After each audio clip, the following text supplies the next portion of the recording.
Hello everyone, and welcome to another episode of the Wise Decision Maker Show, where we help you make the wisest and most profitable decisions. I'm Dr. Gleb Tsipursky, the CEO of Disaster Avoidance Experts, the future of work consultancy that sponsors the Wise Decision Maker Show. And today we'll talk about the 5 keys to being an effective hybrid manager. Now, the future of work is clearly hybrid. When we talk about the impact of hybrid work on job satisfaction, there was a survey of 5,300 people by VMware, which found that 82% report higher job satisfaction with hybrid work compared to office-centric work. And 56% of hybrid workers report increased productivity compared to their in-office work.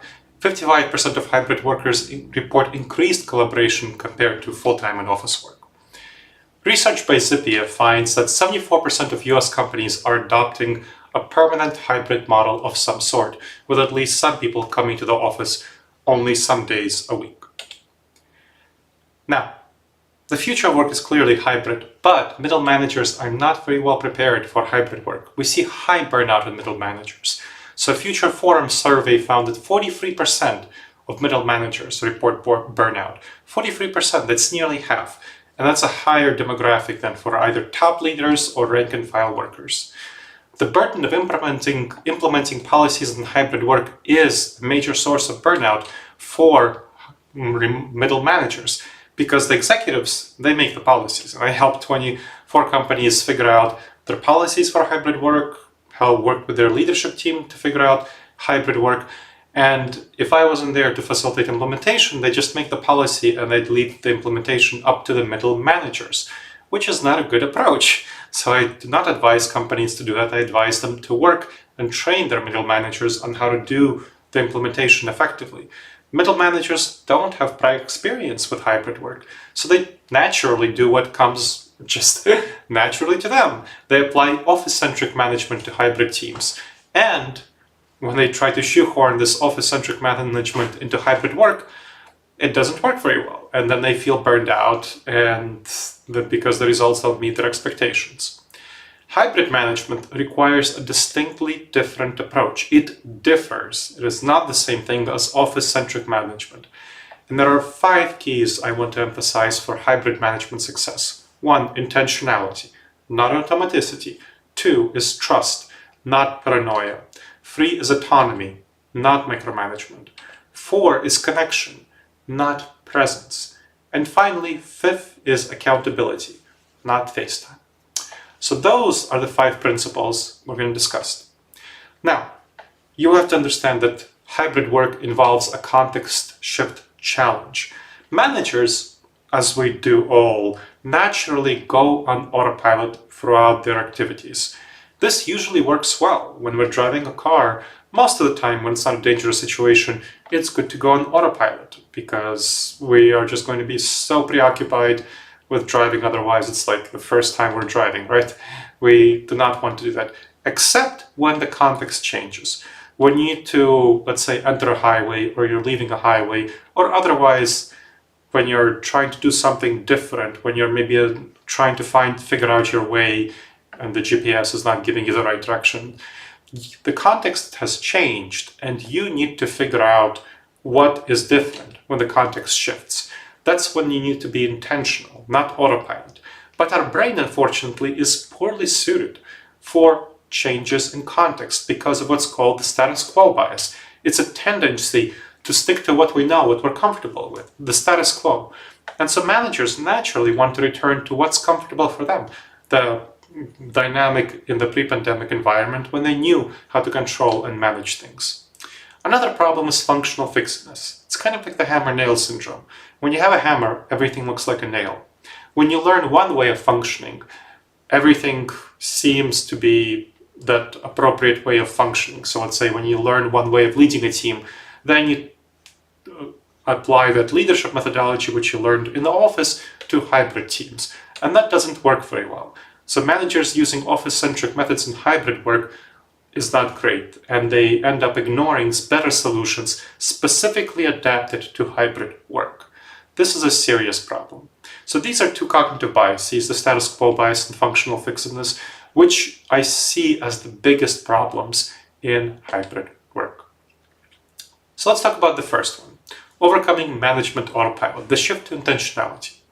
Middle managers must be trained to recognize context shifts and find the best methods for the new environment in which they find themselves and accept that it will not be comfortable. They have to be accepted that it will be uncertain, that they will lack control, they'll lack confidence, and that's fine. That's what happens naturally in the new environment. You don't have control, you don't have confidence, you have uncertainty. Middle managers don't like that. I mean, nobody likes that, but especially people who are in management positions, because they're supposed to be the ones who are in control. They're supposed to be the ones who know. They're supposed to be the ones who have confidence.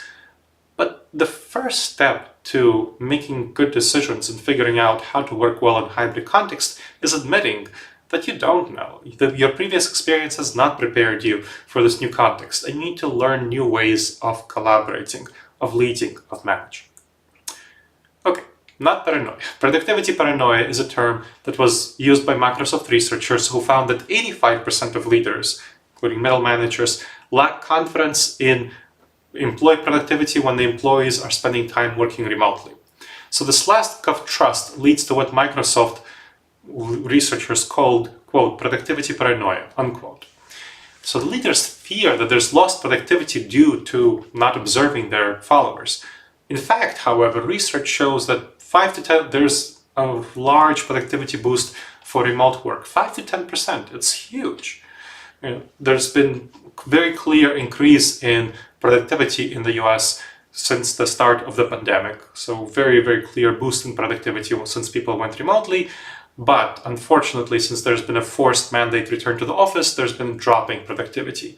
So you'll see that US productivity shot up in Q3, Q4, Q2, Q3 of 2000 and started going down in Q1 of 2022 as the return to office mandate started taking place, which is not great.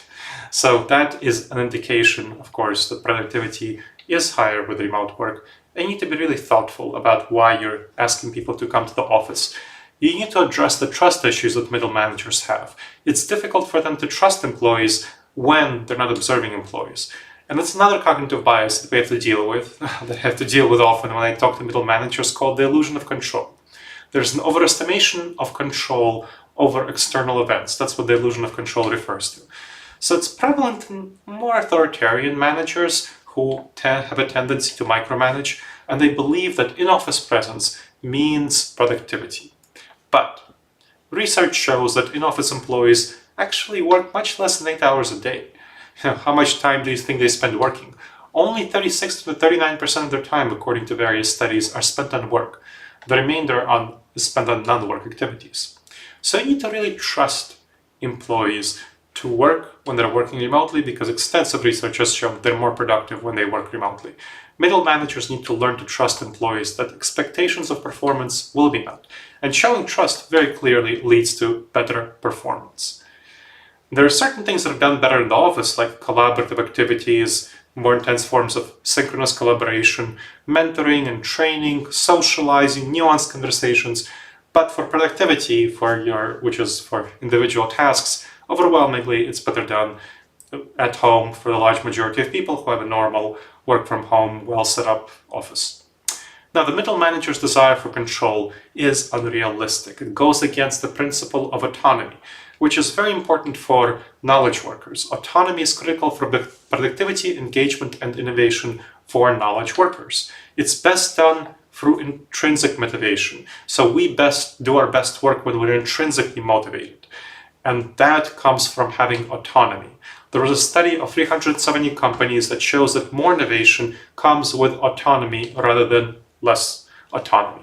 And a survey by Metis found that 80% prefer independence or higher level of autonomy at work. This is about knowledge workers. So very, very clearly, people have a preference for it, and research shows that it increases productivity, engagement, and innovation. Job satisfaction, morale, engagement, therefore retention.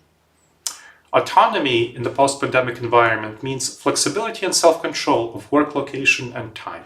So the best approach is to give flexibility to the entire team and let the team determine its approach. Then they will figure out when to collaborate. That's the time when they need to be in the office, when to do mentoring, when to do on-the-job training, when to do socializing, when to have nuanced conversations.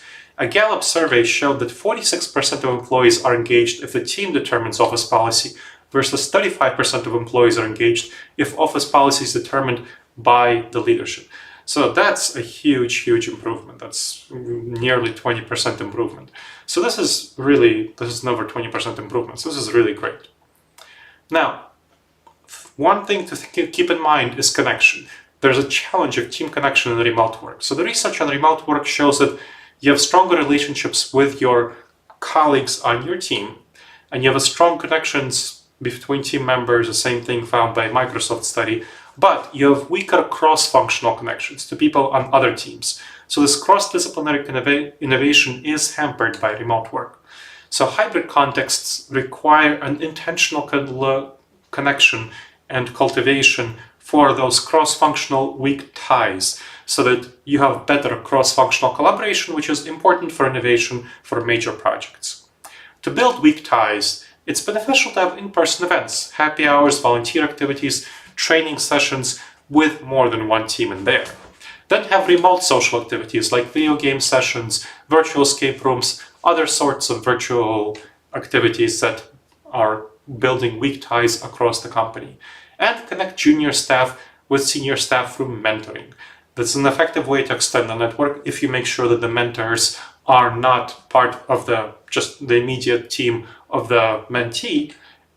It gives junior staff on-the-job training, which is a major challenge when people spend time working remotely, and it improves their integration into the organization, which is another big benefit for people when they spend time working remotely.